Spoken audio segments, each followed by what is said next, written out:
Assalamualaikum warahmatullahi wabarakatuh. Anak-anak, bagaimana kabarnya hari ini?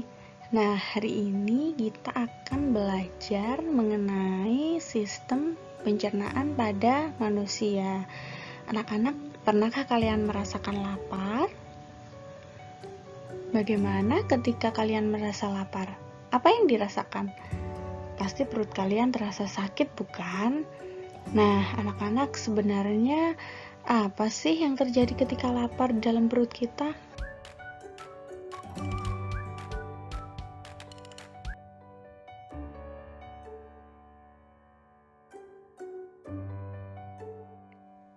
Ketika kita sedang merasakan lapar, maka energi yang ada di dalam tubuh kita berarti sudah berkurang. Artinya kita membutuhkan pasokan energi baru. Nah, bagaimana agar kita bisa mendapatkan energi itu? Kita perlu makan. Nah, ketika kita makan, makanan itu nantinya akan dicerna di saluran pencernaan. Kemudian nanti sisanya akan dibuang dan energi yang didapat akan digunakan untuk aktivitas kita sehari-hari.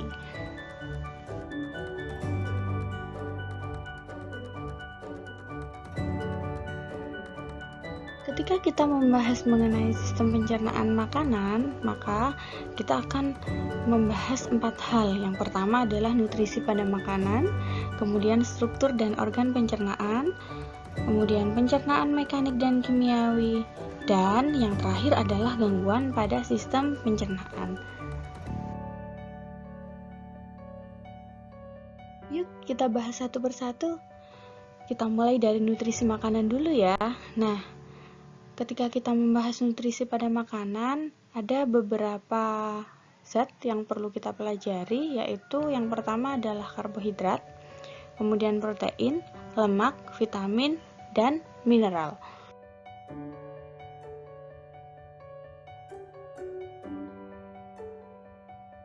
Yang pertama adalah karbohidrat. Karbohidrat ini memiliki fungsi utama, yaitu sebagai sumber energi bagi tubuh kita. Pada proses pencernaan, karbohidrat akan dipecah menjadi gula sederhana, baru kemudian diserap oleh tubuh kita. Karbohidrat biasanya disimpan di dalam bentuk lemak atau di glikogen. Kekurangan karbohidrat bisa menyebabkan badan menjadi lemah, kurus, kurang bersemangat, kemudian daya tahan tubuh juga akan berkurang. Dan makanan yang menjadi sumber karbohidrat diantaranya adalah beras, jagung, kemudian gandum, kentang, roti, buah-buahan, bahkan madu.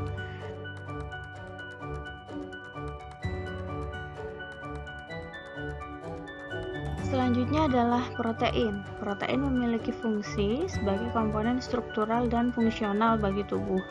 Sebagai fungsi struktural, dia berfungsi membangun tubuh dan mengganti sel-sel yang rusak. Sedangkan sebagai fungsi fungsional, protein berfungsi sebagai komponen dalam proses biokimia sel seperti hormon dan enzim. Pada proses pencernaan, protein itu akan diubah menjadi pepton di lambung oleh enzim pepsin. Kemudian akan menjadi asam amino oleh enzim tripsin yang ada di usus halus, barulah kemudian diserap oleh tubuh kita.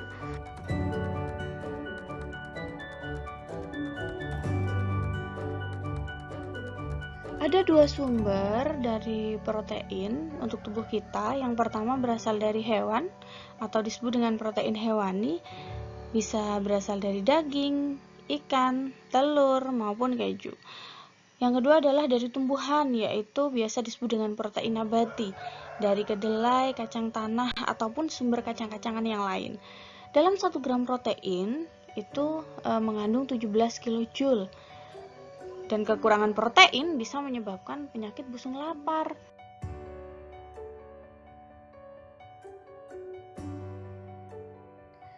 Selanjutnya adalah lemak. Lemak memiliki fungsi utama sebagai cadangan energi, pelarut vitamin A, D, E, dan K. Dan dalam 1 gram lemak terdapat 9 kilokal atau 38 kJ. Lemak dalam tubuh kita itu disimpan di bawah jaringan kulit. Sumbernya sama seperti halnya protein, lemak juga bersumber dari hewan maupun tumbuhan. Ada lemak hewani atau lemak nabati. Lemak hewani contohnya adalah daging, mentega, susu, dan minyak ikan. Sedangkan lemak nabati contohnya adalah kelapa, kemiri, kacang-kacangan, dan buah alpukat.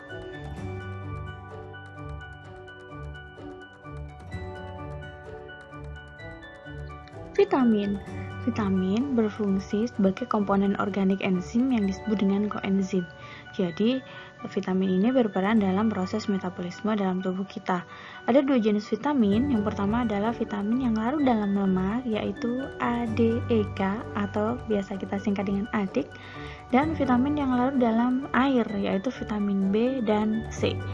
Kekurangan vitamin bisa menyebabkan suatu penyakit namanya avitaminosis atau kekurangan vitamin.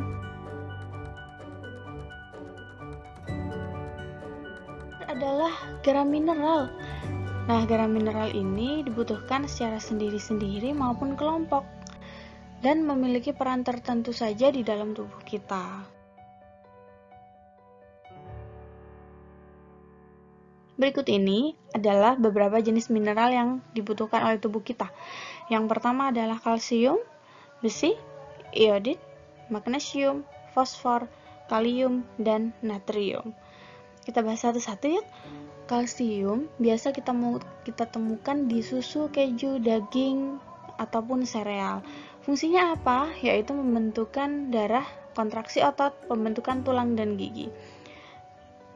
Besi berfungsi sebagai produksi hemoglobin. Contohnya pada apa? Hati, sayur hijau, daging, dan kismis. Kemudian iodin ini fungsinya adalah mengatur laju metabolisme. Kemudian magnesium sebagai metabolisme karbohidrat, membantu metabolisme karbohidrat. Kemudian fosfor berfungsi sebagai pembentukan tulang dan gigi. Kemudian kalium berfungsi sebagai pengiriman impuls di dalam saraf.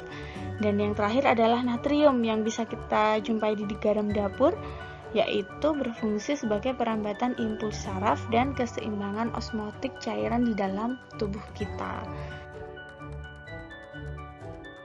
Sekian pembahasan hari ini. Wassalamualaikum warahmatullahi wabarakatuh. Terima kasih dan sampai jumpa di pertemuan berikutnya.